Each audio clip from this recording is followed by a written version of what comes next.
Cuny qui va non seulement vous accompagner pour les trophées, les grands prix, mais également pour la keynote de clôture. Ça a été en tout cas un vrai plaisir de passer cette journée avec vous. Je vous souhaite une excellente soirée à tous et place tout de suite au Grand Prix. Très bonne soirée.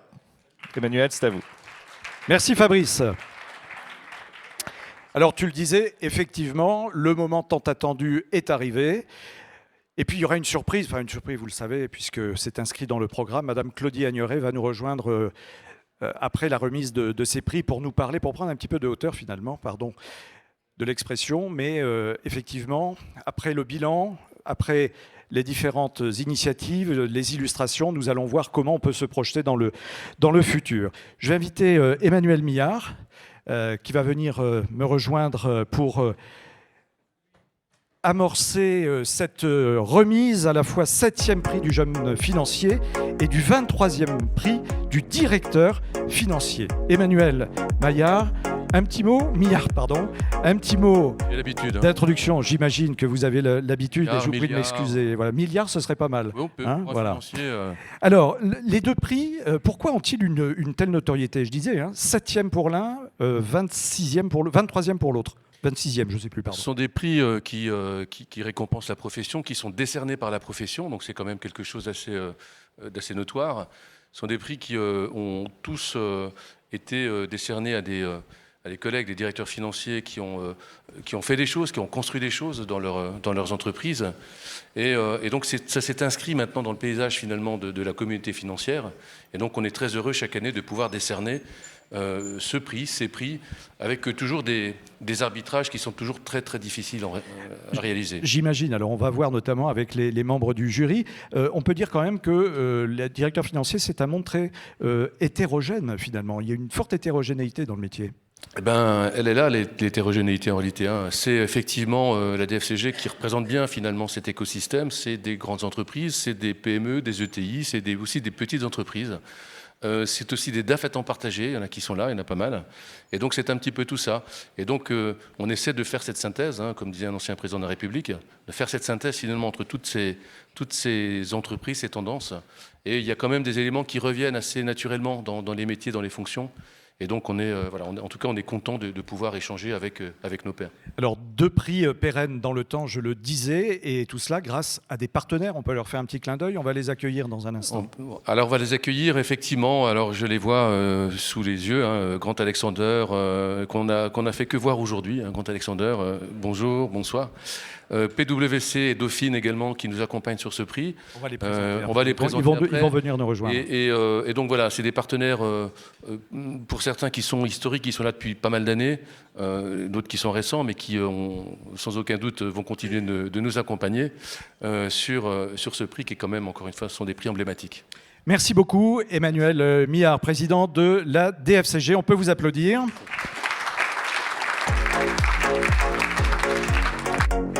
Et nous accueillons maintenant, j'invite à me rejoindre Laurent Morel, Marie Paillard, Grégoire Borin, Valérino, Aude Rigaudière et Gwenaël Godachevski.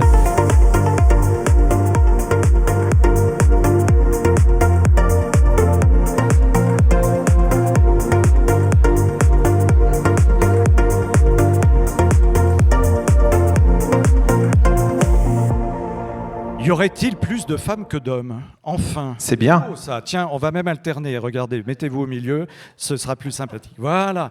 Merci d'être avec nous. Voilà, écoutez, c'est parfait, superbe.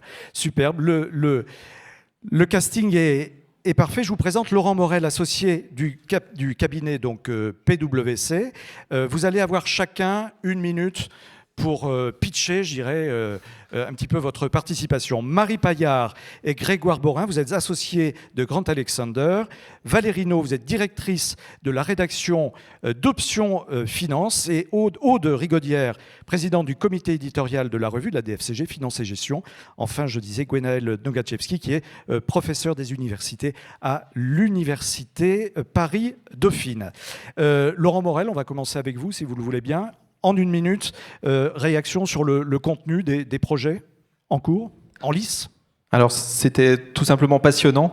En une minute, s'il y avait 3 idées à retenir, le premier, c'est dans la tempête qu'on reconnaît le capitaine ou la capitaine.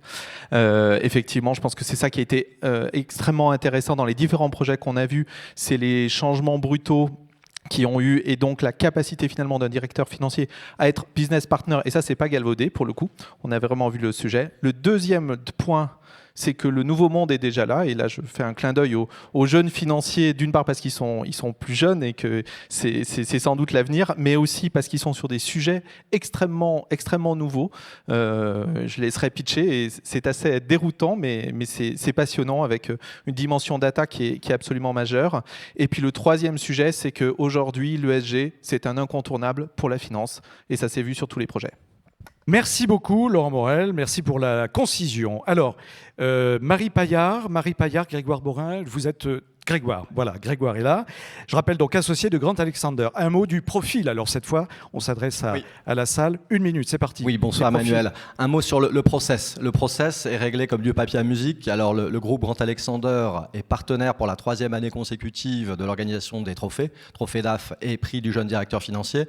Le process s'articule autour de 3 réunions préparatoires. La première de ces réunions se tient en général au mois de février. Elle nous permet d'établir avec les différents jurys concernés la liste des candidats pressentis à la nomination. Nous contactons ensuite individuellement chacune de ces personnes pressenties. En général, on va dire qu'on procède à partir d'une 30aine de candidats pour le trophée DAF et à partir d'une 10aine de candidats pour le prix du jeune directeur financier. Nous aboutissons ensuite à une 2e réunion de travail qui en général se tient au mois de juin, qui nous permet avec les différents jurys concernés de retenir les candidats nominés, auxquels nous allons envoyer durant le mois de juillet des devoirs à accomplir, à savoir un dossier de candidature à compléter.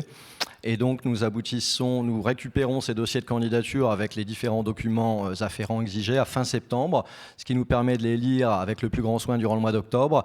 Et nous organisons une dernière réunion de travail début novembre. C'est un format d'audition. Nous allons auditionner les candidats nominés et nous allons ensuite débattre tous ensemble pour établir un classement final et désigner les lauréats des différents trophées. Justement, très rapidement, le profil des candidats. Là, alors, le profil des candidats pour le trophée DAF, nous sommes sur des candidats issus du CAC 40 ou du SBF 120. Nous essayons de trouver des candidats dont l'employeur s'est illustré avec une actualité économique et financière assez nourrie sur l'exercice en cours.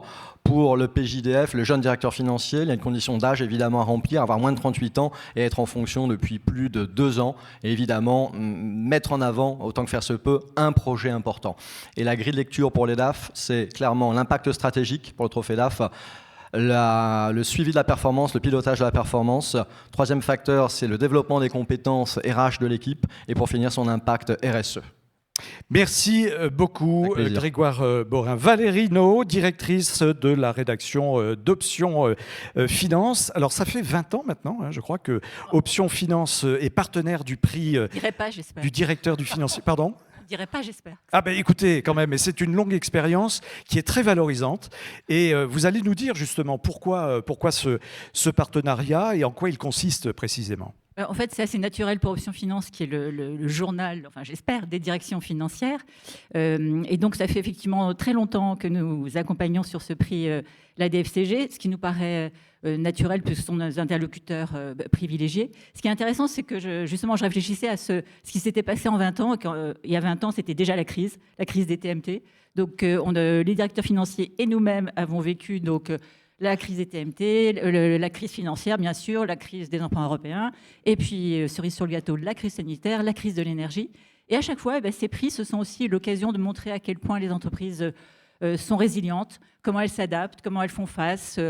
Cette année, justement, on a interrogé Accor, qui a quand même perdu 80% de son chiffre d'affaires en un trimestre. Voilà. Donc, la crise énergétique qui fait que EDF, tout d'un coup, est obligé de repenser son business model.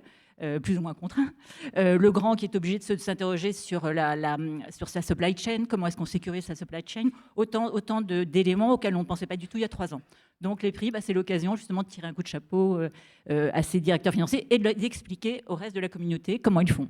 Merci beaucoup Valérie No. Aude Rigaudière, président du comité éditorial de la revue de la DFCG, donc Finance et Gestion. Quelques mots de cette revue de la DFCG, puis vous allez publier les portraits très importants. Absolument.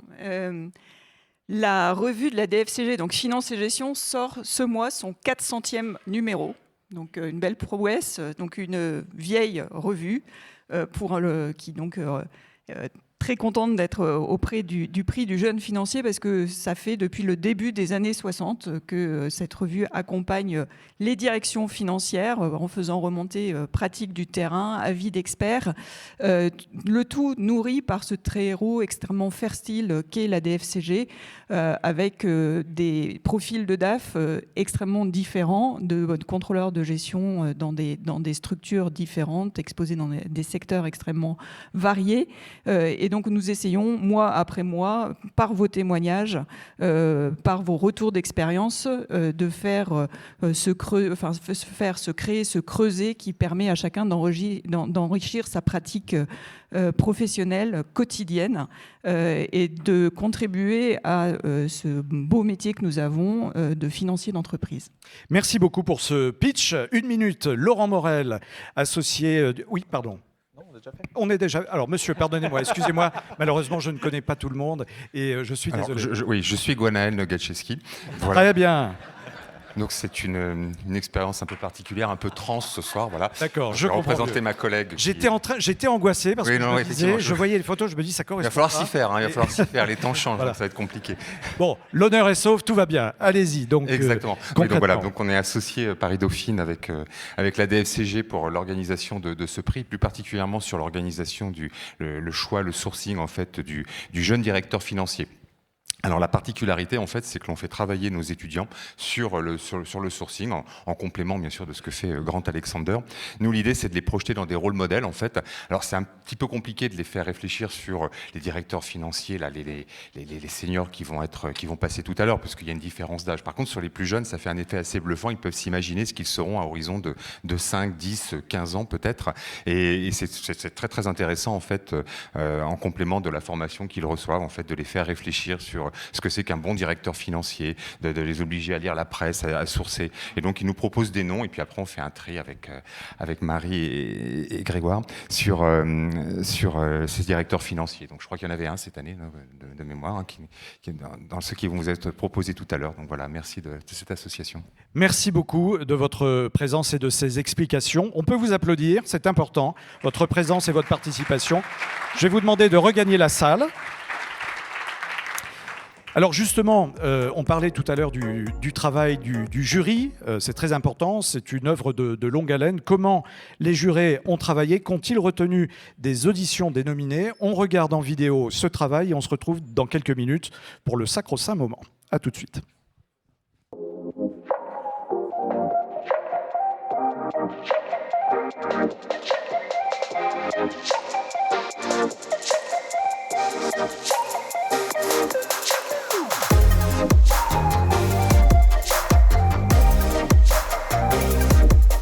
Honnêtement, ça a été une très belle année. Pour moi, c'est le deuxième jury. C'était vraiment une belle expérience. Bravo aux candidats qui montrent un vrai dynamisme et une considération importante pour la compétitivité de la France et puis pour une croissance responsable. Voilà, bravo à la finance. Moi, ça fait une petite vingtaine d'années que je suis membre de ce jury. Je trouve que chaque période apporte ses particularités. Et cette année, peut-être plus encore que les 2 années précédentes, du fait des transformations, du fait des challenges de l'économie, de tout ce qui se passe dans le monde autour des entreprises, je trouve qu'on voit de plus en plus de directeurs financiers qui sont encore plus que par le passé de vrais business partners. Des gens qui essayent de trouver des solutions à des problèmes souvent fondamentaux, et très très loin de collectionneurs de chiffres comme on pourrait parfois l'imaginer dans la Vox Populi. Dans ce que déjà tout a été dit, je rajouterais simplement que, encore une fois, cette année, nous avons des candidats exceptionnels, dans des entreprises qui sont elles également tout à fait exceptionnelles, avec de vrais projets, de vrais parcours, des motivations à être candidat pour ces 2 prix. Et puis, on aura évidemment, encore une fois, de grandes difficultés à trancher parce qu'on est véritablement avec des présentations qui sont vraiment de très très grande qualité. Donc, c'est un des piliers de la DFCG, ce prix du DAF de l'année, ce prix du jeune financier également. Et donc on se réjouit chaque année de pouvoir rencontrer finalement ces candidats. Alors le cru 2022, sincèrement, est d'excellente qualité, encore une fois. On a été vraiment très très gâtés, que ce soit au niveau du prix du jeune directeur financier avec 2 magnifiques startups scale-up qui sont Conto et la société Ledger, et 2 jeunes directeurs financiers qui ont vraiment joué le jeu à plus de 100%, je dirais, au niveau de la préparation, de l'implication et du coaching qu'on a pu leur délivrer cet été. On a été très très chanceux puisqu'on a embarqué le DAF d'EDF, le DAF d'Accor ainsi que le DAF de la société Legrand. Et encore une fois, avec des DAF qui ont été à l'écoute et dans l'échange, qui se sont libérés pour le coaching, pour réussir encore une fois la meilleure prestation possible. Oui, alors je trouve effectivement que cette année, encore une fois, on a de la chance, on a des super candidats. Que ce soit le prix du jeune directeur financier ou le prix du directeur financier, c'est toujours captivant, énergisant. On savoure comme à chaque année, et cette année il y a encore de belles choses à voir, et puis c'est challenging de trouver et de sourcer des candidats. Alors je pense encore au prochain trophée, et puis on recherche activement des nouveaux directeurs financiers et des jeunes directeurs financiers. Nous lançons la bouteille à la mer pour l'année 2023. Alors effectivement, ça fait des années que nous sommes en partenariat avec la DFCG pour ces prix, et c'est toujours aussi passionnant de découvrir ces différents profils. Cette année, on a eu un très très bon cru, des parcours assez étonnants et assez prometteurs sur finalement ces rôles de direction financière. On a eu les auditions des prix des jeunes directeurs financiers où on est rentré dans un autre monde, le monde des licornes, le monde du digital, le monde où finalement les directions financières ont un rôle assez différent à jouer, et ça c'est passionnant pour notre métier. Et puis les auditions sur les prix du directeur financier, alors des très beaux parcours, des très belles carrières, des très beaux groupes qui sont aussi en pleine mutation et en plein changement, avec des enjeux sur la data, sur l'ESG, sur le nouveau monde qui a ses parts d'incertitude et pour lequel les directeurs financiers ont un rôle majeur à jouer.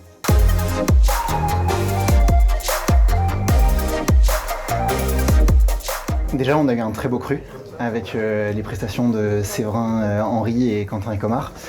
Pour Quentin Ricomard, ce qui est hyper intéressant, j'ai trouvé, c'est vraiment d'avoir un profil qui a su grandir avec une entreprise qui elle-même s'est décuplée en termes de chiffre d'affaires et de périmètre. En effet, il nous disait qu'il était arrivé avec une équipe de 10 personnes qu'il avait fait grandir jusqu'à 45, avec un scope de CFO amélioré puisqu'il a ingéré le scope de la data. C'était très impressionnant. Alors, 2 très beaux candidats, effectivement, 2 présentations très très différentes, 2 vécu du métier très différent. Alors avec Quentin Ricomard, je pense qu'on a la présentation la plus disruptive en fait du directeur financier. Directeur financier du futur, je ne sais pas, enfin, on verra. Ce qui est intéressant, c'est de voir qu'il se situe dans le web 3.0. On a eu une présentation pendant Financium en fait, où le contrôleur de gestion et le directeur financier 4.0. Donc là, en fait, on a l'impression qu'on avance d'un cran en fait dans la fonction de directeur financier, dans les têtes illustrations plus tard du directeur financier 4.0. J'ai été impressionnée par son humilité. Un directeur financier qui a quand même levé plus de 400 millions avec une entreprise qui vaut 4 milliards, qui est la première licorne en France.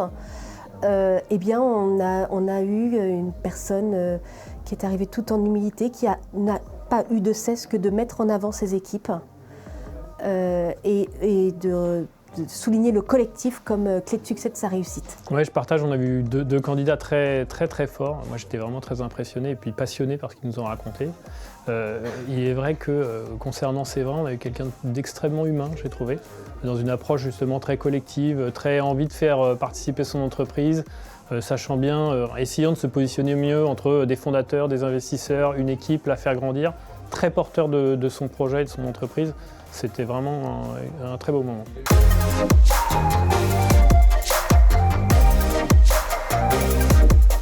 Alors moi, ce que je retiens, c'est vraiment la diversité des candidats, diversité des caractères, diversité des profils, mais également grande diversité effectivement des situations business. Et on voit bien effectivement le positionnement du DAF qui est capable à la fois d'agir sur des leviers de retournement, mais également d'accompagner la croissance de création de valeur, l'acquisition, et à chaque fois le DAF comme j'allais dire, le business partner du comité exécutif de chacune de ces sociétés. Moi, ce qui me frappe effectivement, c'est la diversité des situations et au travers du prix du jeune directeur financier aussi, l'émergence de nouvelles problématiques, celles par exemple de start-up, directeur financier de start-up ou les crypto-monnaies.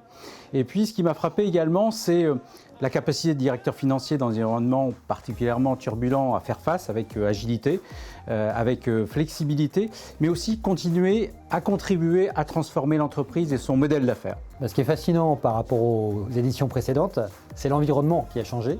Et avec des entreprises qui ont à faire face à des situations alors très diverses, mais qui peuvent être extrêmement compliquées, que ce soit l'inflation, la dette, la crise, la supply chain, et le directeur financier doit s'adapter, doit adapter les outils de pilotage pour faire face à ça. Moi j'ai beaucoup aimé la qualité des échanges que j'avais vécu de l'autre côté en tant que candidate l'an dernier, et j'ai trouvé qu'il y avait une grande qualité des présentations dans des secteurs extrêmement variés, avec des profils effectivement directeurs financiers extrêmement variés aussi, et des problématiques et un environnement macro qui est ce qu'il est. Donc une réactivité, une agilité des directions financières dans un contexte très exigeant, très spécifique à chaque secteur d'activité présenté, mais très percutant. Donc j'ai vraiment beaucoup aimé, beaucoup appris aussi à l'écoute de mes collègues directeurs financiers.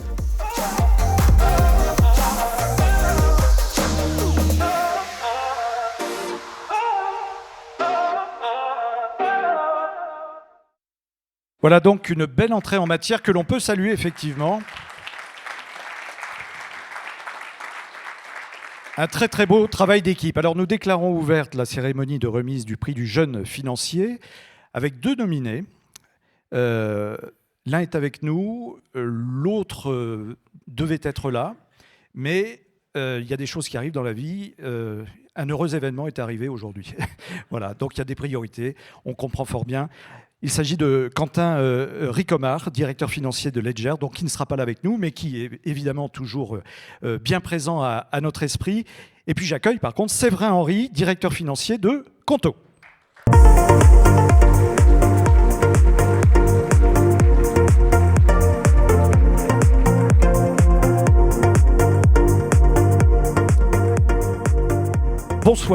Bonsoir Séverin, donc directeur financier de Conto. Alors vous vous sentez peut-être un petit peu seul, je suis là. Hein, oui, je ne pensais pas être seul, donc voilà, ça fait un petit choc, mais ça va bien se passer. Il y a des circonstances dans la vie qui font qu'on comprend fort bien l'absence de Quentin. Je suis très heureux pour lui. Voilà, toutes nos félicitations. En tout cas, je sais qu'il nous écoute. Vous avez 3 minutes pour pitcher, comme on dit, 3 minutes pour convaincre. Nous vous écoutons. Alors, bonsoir à tous. Je suis très heureux et aussi un petit peu impressionné d'être là devant vous ce soir. Donc, je suis Séverin Henry, j'ai 36 ans. Je suis donc VP Finance chez Conto depuis bientôt 2 ans. Et alors vous allez dire Conto, qu'est-ce que c'est ? Conto, c'est le leader européen de la gestion financière pour les entreprises. Alors concrètement, Conto simplifie le quotidien bancaire, le financement, la facturation, la comptabilité et la gestion des dépenses des PME et des indépendants. Alors, le projet que je voudrais vous présenter ce soir, et c'est celui que nous avons porté donc avec toute mon équipe au cours de 12 derniers mois, qui a retenu l'attention du jury, j'aimerais vous montrer comment la direction financière de Conto a pu jouer le rôle d'un vecteur stratégique essentiel dans le développement d'une société en phase d'hypercroissance. Alors, ce projet, nous l'avons structuré autour de 3 axes. Le premier, c'est donner à Conto les moyens de financer son développement. Deuxièmement, structurer la direction financière pour faire face aux défis et aux besoins de l'hypercroissance. Et troisièmement, accélérer le développement de l'entreprise via la croissance externe. Alors via ce projet, la direction financière et l'équipe finance a vraiment eu un impact réel et décisif sur le développement de Conto, et cet impact, il peut se mesurer de la façon suivante. Alors tout d'abord, nous avons annoncé donc, au mois de janvier une levée de fonds record de 486 millions d'euros avec des investisseurs internationaux de premier plan.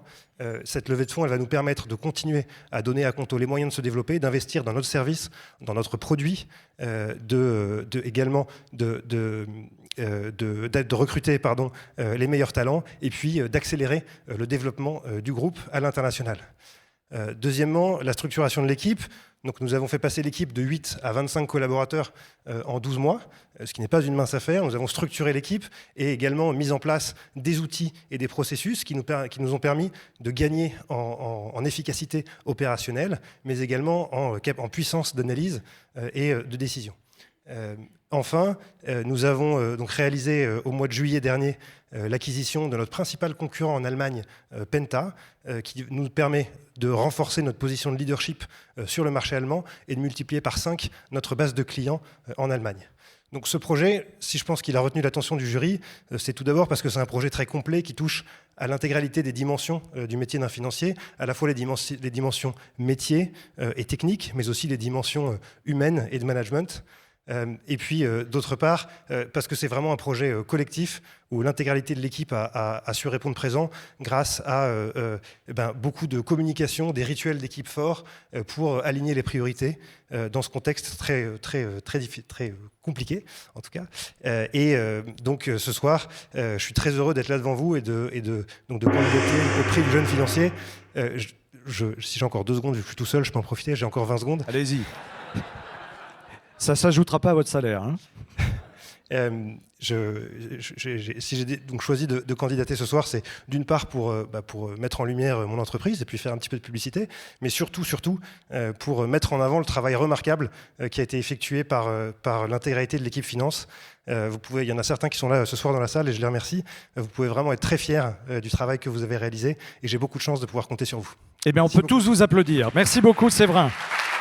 Vous restez avec nous. Restez là. Donc Séverin Henry, je dirais quel talent, parce que bon, vous avez dépassé de quelques secondes, mais c'est bien humain, il n'y a aucun problème. Au contraire, vous avez été parfait. Alors, Quentin Ricomart est avec nous, je le disais, à distance. Vous restez avec nous. J'appelle les partenaires pour la remise du prix maintenant. Hein, on rentre dans le vif du sujet. Laurent Morel de PwC, Marie Paillard et Grégoire Borin, associés donc, de Grant Alexander, Gwenaël Nogachevski, qui je crois est arrivé de l'Université Paris-Dauphine. J'appelle également Philippe Audouin, directeur général finance de Razeo.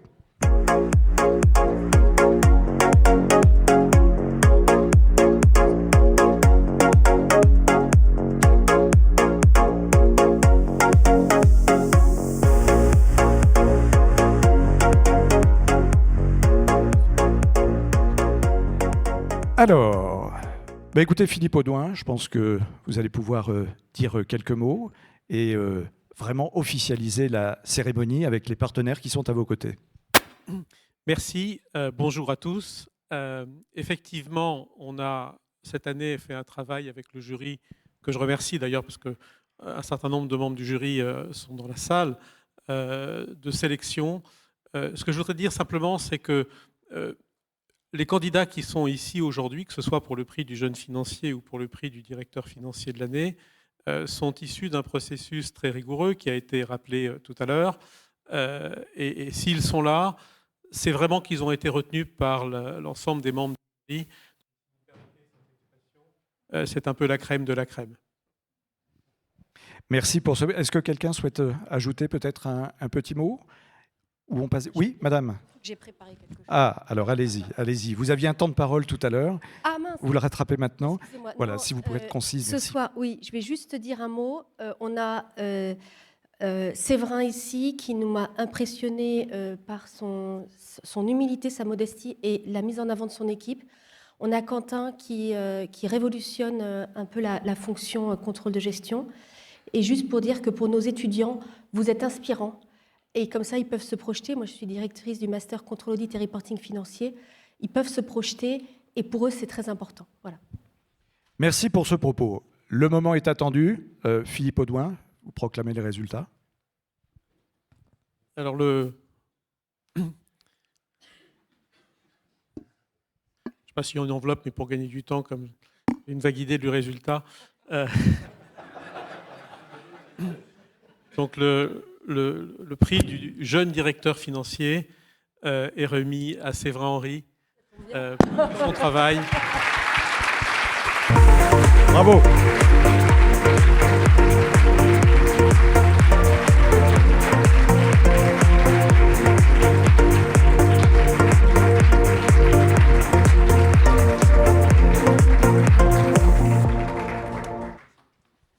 Un petit mot peut-être, Séverin? Oui, Vous nous avez dit déjà beaucoup de choses, mais je pense qu'avec un petit trait d'émotion supplémentaire, ce sera Oui, c'est ça. Je suis très ému. Non, je voudrais vraiment vous remercier de cette marque de reconnaissance. Encore une fois, c'est pas... c'est un peu mon travail, mais surtout sur mon équipe et surtout l'entreprise dans laquelle je suis. Parce que comme vous l'avez dit, vous sélectionnez d'abord par les articles de presse, donc j'ai quand même beaucoup de chance d'être la bonne personne au bon moment. Après, je pense que j'y suis aussi un peu pour quelque chose. Voilà, c'est une grande fierté pour moi de représenter Conto, l'équipe. Je les salue encore une nouvelle fois. Voilà, c'est une grande fierté et je pense que ça me touche beaucoup. Merci. Voilà. Merci beaucoup. Vous restez avec nous. J'invite à présent tous les membres du jury à venir nous rejoindre. Vous restez là, bien sûr. On va faire une photo générale, quand même, pour garder le souvenir. Donc, tous les membres du jury présents dans la salle et qui se reconnaissent, eh bien, sont invités pour la photo, pour le prix du jeune financier, directeur financier.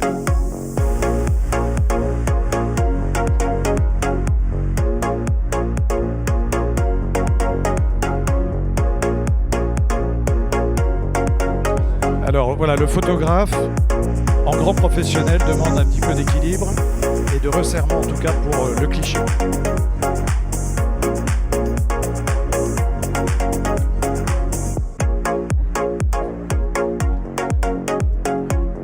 Il n'y en a plus, c'est bon ?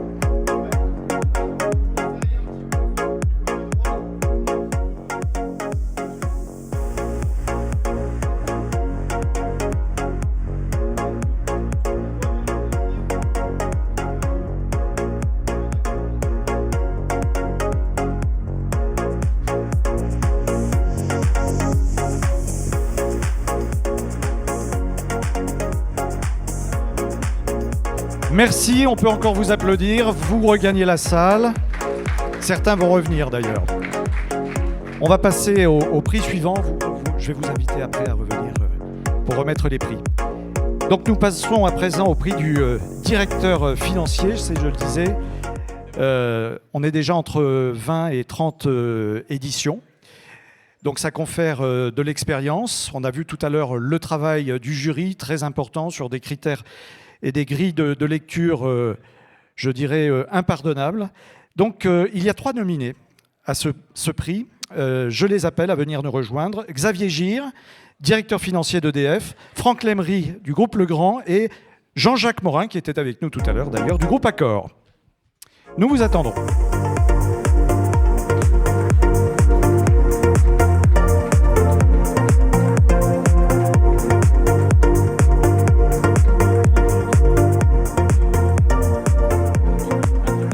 On va vous donner un micro parce que vous allez avoir 3 minutes chacun pour convaincre. Là, on n'est plus dans les...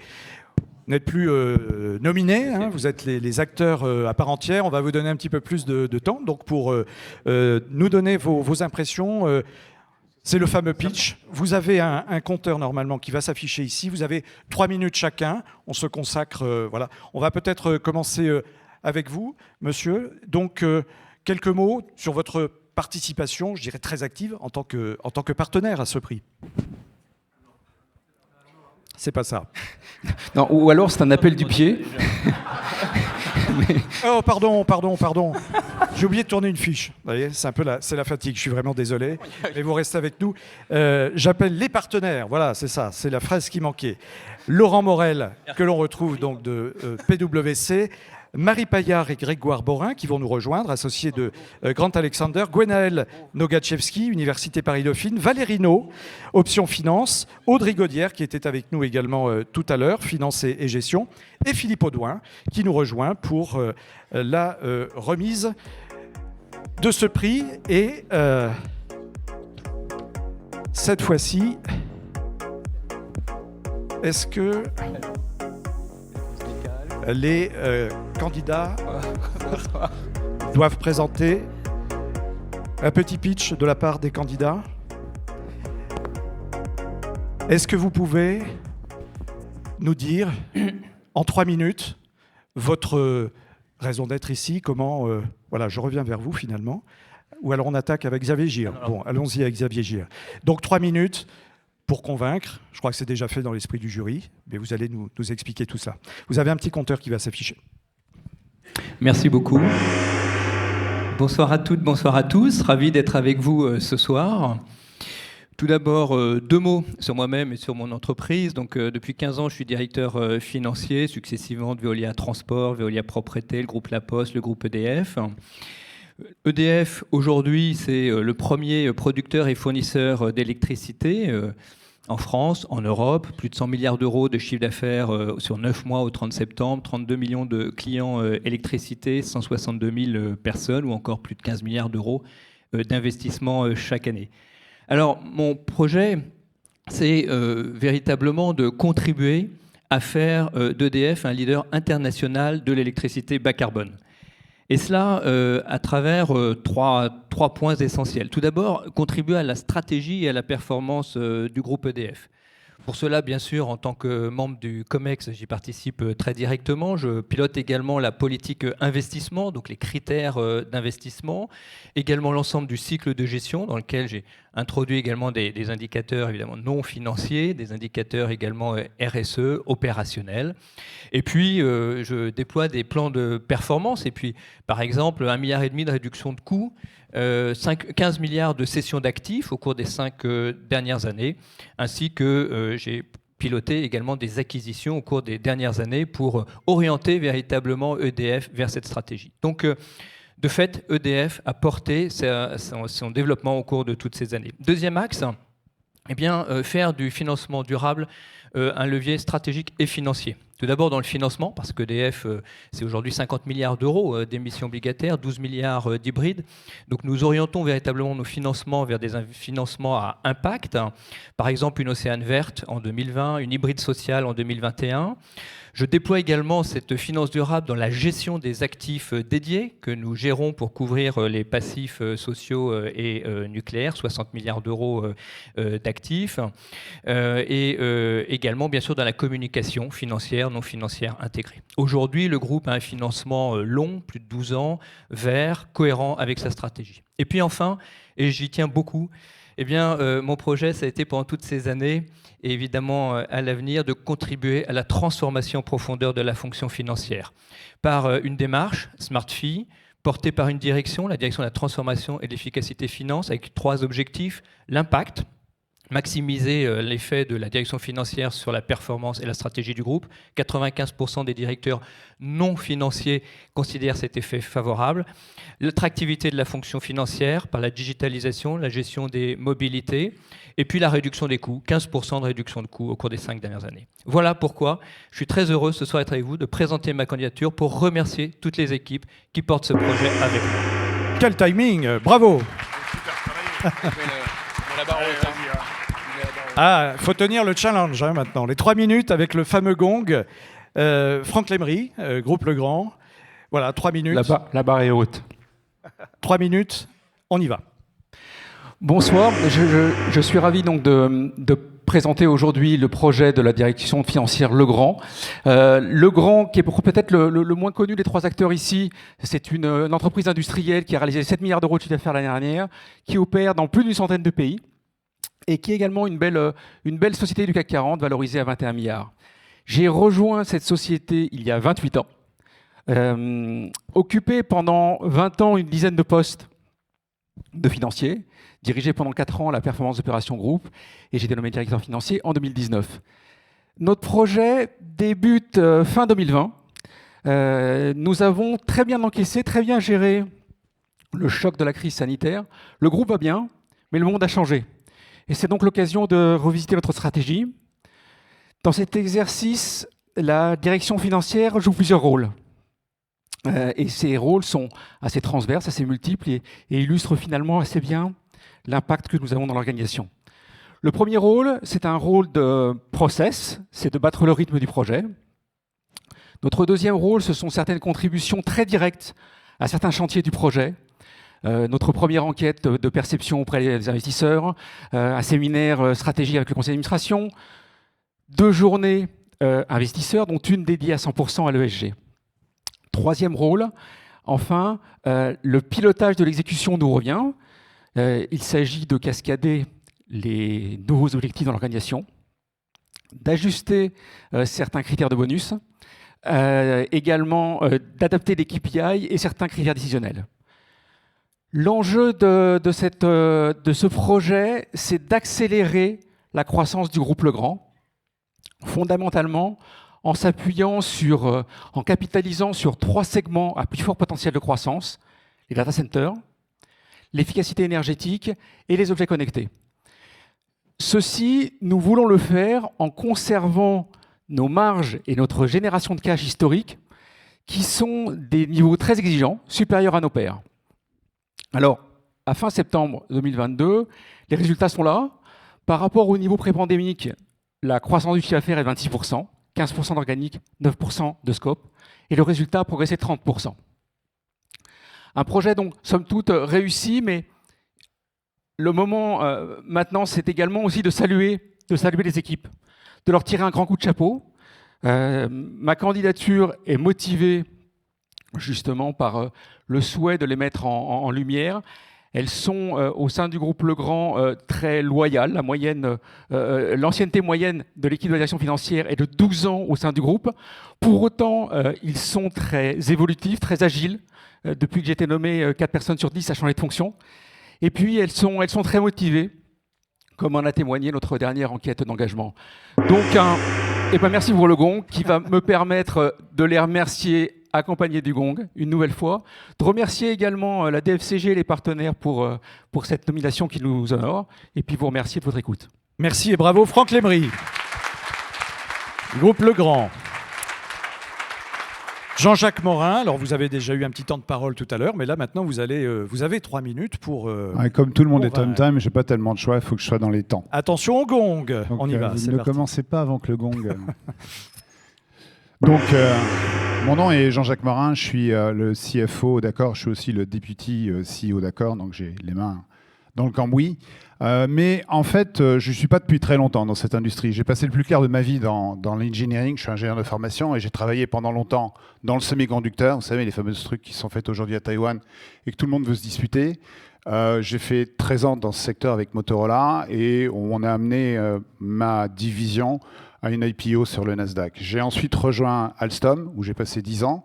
Et chez Alstom, je me suis notamment occupé de la vente, le deal entre GE et Alstom. Et là, j'ai été contacté par Sébastien Bazin qui m'a dit, écoute, t'es pas du tout la personne que j'aurais cherché naturellement, mais j'ai besoin de quelqu'un qui fasse du changement. Donc, je suis rentré avec un profil complètement différent. Et c'est exactement ce que cherchait en fait le groupe, qui cherchait à fondamentalement redéfinir ce qu'était l'hôtellerie. Et il y a beaucoup de disruption digitale dans tout ce que l'on fait. Ça nécessitait en fait de repenser où on voulait être, qui on voulait être et comment on voulait opérer. Donc comment on voulait opérer, ça voulait déjà dire vendre tous les hôtels. Et avec ce cash, racheter des marques. Donc on a fait passer le nombre de marques que le groupe Accor gère de 13 marques à 40 marques, ce qui nous donnait une puissance de feu importante. Et aujourd'hui, il n'y a pas un appel d'offres dans le monde de l'hôtellerie, dans lequel Accor ne soit consulté, que ce soit de l'ultra-luxe jusqu'à de l'hôtel F1. Vous connaissez tous les hôtels F1. Et ça, c'était une grosse transformation, 2 ans de travail. La deuxième a été en fait de devenir un peu plus fit, parce que le groupe, à travers le temps, est un groupe riche et qui pouvait faire mieux. Et j'expliquais un petit peu tout à l'heure dans la table ronde que finalement le Covid a été une belle opportunité, puisque finalement ce qu'elle a permis aux gens, c'est de se reposer des questions qu'on ne se posait plus, parce que quand on est confortable, on ne se pose pas trop de questions.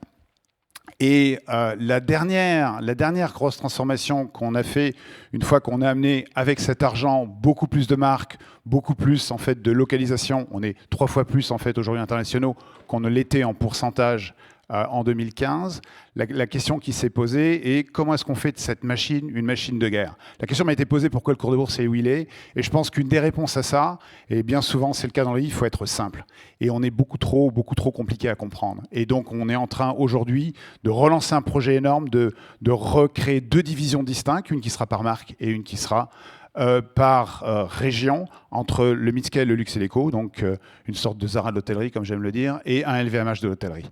Donc moi, la bonne, la mauvaise nouvelle, je ne sais pas, c'est que je ne serai plus financier à compter du 1er janvier, parce que je vais prendre une de ces divisions, et donc je vais en fait passer dans une phase différente de ma vie. Et c'est la raison pour laquelle je me suis dit que c'était peut-être le bon moment de pouvoir dire merci à tous les gens qui m'ont aidé, qui m'ont amené là où je suis, et qui ont amené les sociétés dans lesquelles je suis, parce que la transformation, c'est sympa quand on est arrivé, c'est compliqué quand on est dedans.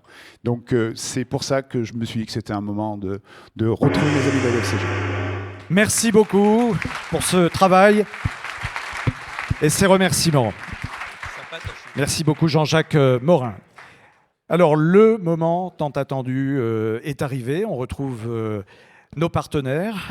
Vous pouvez dire un petit mot si vous voulez pour les différents nominés. Et vous restez avec nous bien sûr, le grand moment arrive. Philippe Audouin, la tâche vous revient. Alors le choix a été difficile, on a cette année 3 candidats exceptionnels.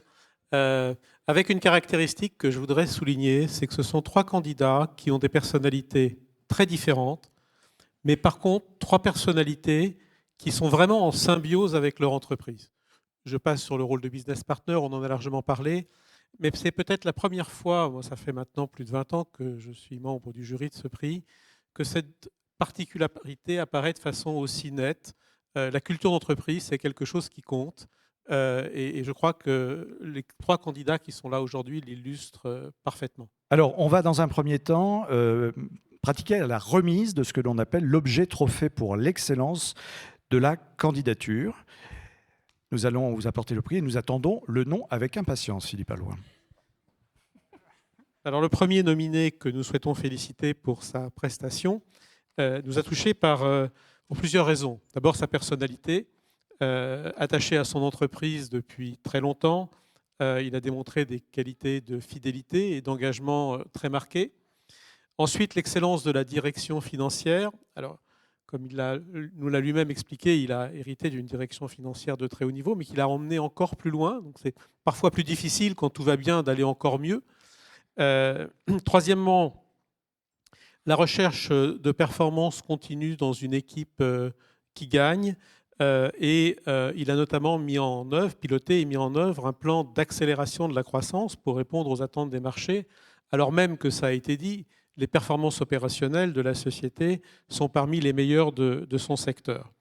Vous l'avez peut-être reconnu, je vous demande d'applaudir Franck Lemery de Legrand. Bravo.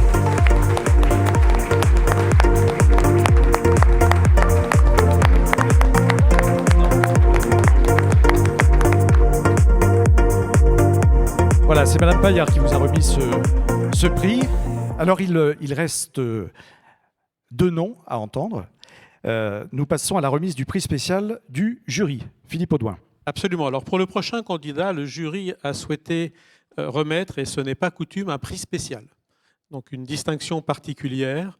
Ce prix récompense sa capacité à recentrer les débats stratégiques de son entreprise autour de la performance économique dans une vision stratégique de long terme, et ceci malgré un contexte politique exceptionnel et particulièrement compliqué. Les enjeux pour l'entreprise sont majeurs, mais ils le sont aussi pour l'ensemble de la société compte tenu de son importance structurelle. Son humilité face à ce rôle structurant dans cette organisation complexe, la remarquable qualité de la présentation qu'il a faite devant le jury, et sa vision et son engagement en faveur de l'inclusion et de la diversité pour ses équipes. Je suis donc très heureux de remettre ce prix à Xavier Gire, directeur financier d'EDF.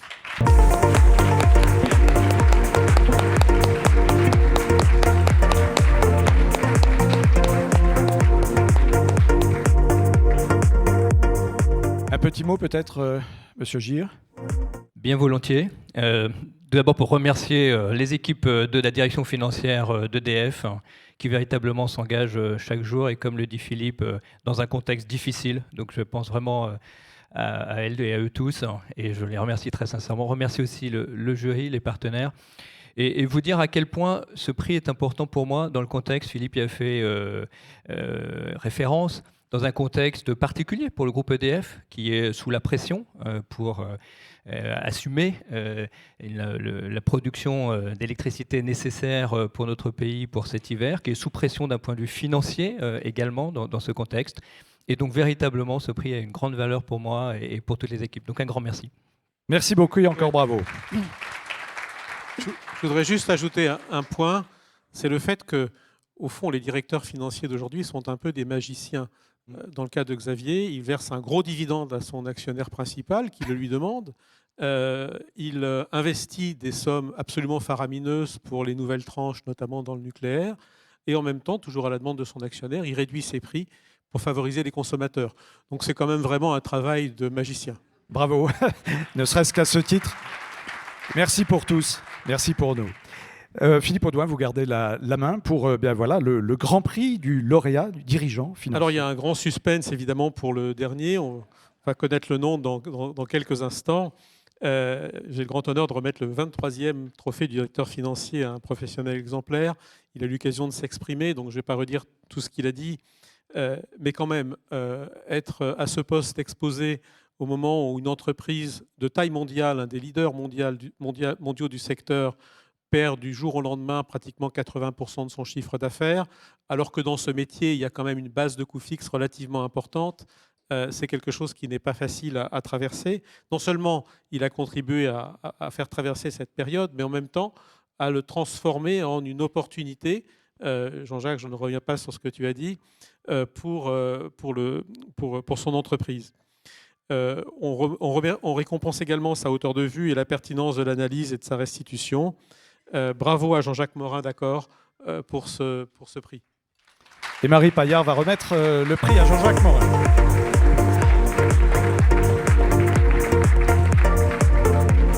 Bravo. Un petit mot, encore un ? Écoutez, je ne sais pas très bien comment vous déterminez qui gagne le prix. Parce que j'ai été extrêmement impressionné par les deux présentations de mes deux collègues. Donc, écoutez, en fait, je ne suis pas certain qu'il y ait une raison qui soit blanche, une raison qui soit noire sur pourquoi on gagne ce prix. Moi, ce que je retiens de cette nomination, parce que j'aime bien les blagues, je trouve que la vie est trop courte, c'est que merci au Covid de m'avoir réduit mon chiffre d'affaires de 80%. On a bien compris pourquoi. Et blague à part, comme je l'ai dit, et je ne savais pas quelle serait l'issue de cette discussion, mais je suis très content d'être ici parce que finalement, c'est un peu la fin de ma vie de directeur financier et le début d'une vie dans laquelle je ne sais pas si je serai aussi bon. En tous les cas, vous avez l'air de considérer qu'on a fait des choses et donc je vous en remercie. Je ne sais pas comment ça se passera de l'autre côté de la barrière. C'est un monde complètement différent pour ceux d'entre vous qui traînent dans les opérations ou qui sont impliqués dans des décisions opérationnelles. Il y a un grand delta entre dire ce qu'il faut faire et faire. Et c'est vraiment un autre monde. Et je sais que beaucoup de directeurs financiers, et encore plus aujourd'hui, sont impliqués dans les opérations. La réalité, c'est que la seule règle est de vouloir en fait explorer des choses qui ne sont pas des choses dans votre domaine. Tu l'as bien expliqué dans tout ce que tu faisais sur l'ESG et ainsi de suite. La façon dont j'ai grandi chez Accor, parce qu'aujourd'hui je suis responsable de plein de trucs à côté de la finance, mais peu importe. Mon chef, finalement, et le board, il m'a donné au fur et à mesure les sujets, parce que les sujets ne fonctionnant pas, ils se sont dit, faut quelqu'un qui nous le résolve, jusqu'au point où ils ont dit, ça ne fonctionne vraiment pas non plus sur le reste, et il faut que tu nous aides sur le reste. Donc, si vous voulez, il y a quelque part là-dedans une leçon qui est celle que j'ai essayé de donner à mes équipes à travers le temps, c'est de rester curieux. Et la DFCG, de ce point de vue-là, joue un rôle, et je ne suis pas un membre hyper actif de la DFCG, parce que malheureusement, je suis tout le temps dans un avion, mais joue un rôle qui est le rôle d'offrir en fait la capacité à des gens de voir ce que d'autres peuvent faire, comment ils peuvent le faire, et d'à partir de là, arriver avec une vraie valeur ajoutée en retour en entreprise et faire grandir une fonction finance à quelque chose qui est beaucoup plus large et qui peut donc impacter la stratégie. Parce qu'en final, la chose qui importe, c'est que les sociétés prennent les bonnes directions. Merci voilà. Infiniment. Ouais, merci beaucoup pour ce témoignage. Peut-être un petit complément. Oui, Philippe Audouin.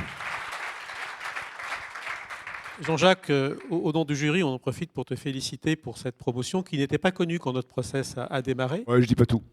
Et ce que je voudrais dire... Parce qu'imagine que j'ai pas eu le prix du directeur financier, mon chef il m'aurait dit « Ah ouais, t'étais mauvais, c'est pour ça qu'on t'a mis en opération. » Je vois le truc. Mais je voudrais juste te dire que de nombreux directeurs financiers primés ont effectivement progressé dans leur carrière suite à ça. Ça a été le cas par exemple d'Antoine Burel, le prédécesseur de Franck chez Legrand. Ça a été le cas d'Emmanuel Babot chez Pernod Ricard. Gilles Bogart, également chez Pernod Ricard. Ça a été le cas de Nicolas Dufourcq, par exemple, qui a été primé quand il était directeur financier de Capgemini. Donc le jury, je crois, fait un travail sérieux pour identifier des candidats de grande valeur. Merci à vous toutes et tous, chers partenaires. Merci, chers lauréats. Je vous invite à rejoindre la salle. On va faire une photo, que dis-je, la photo finale avec les membres du jury que j'invite de nouveau à venir nous rejoindre sur la scène. J'allais oublier la sacro-sainte photo. Donc venez vite nous rejoindre. Et nous accueillons ensuite Madame Claudie Aigneret pour clôturer cette dernière plénière de la journée.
Merci à vous toutes et tous. On peut de nouveau vous applaudir. Décidément, on va avoir les mains qui chauffent ce soir.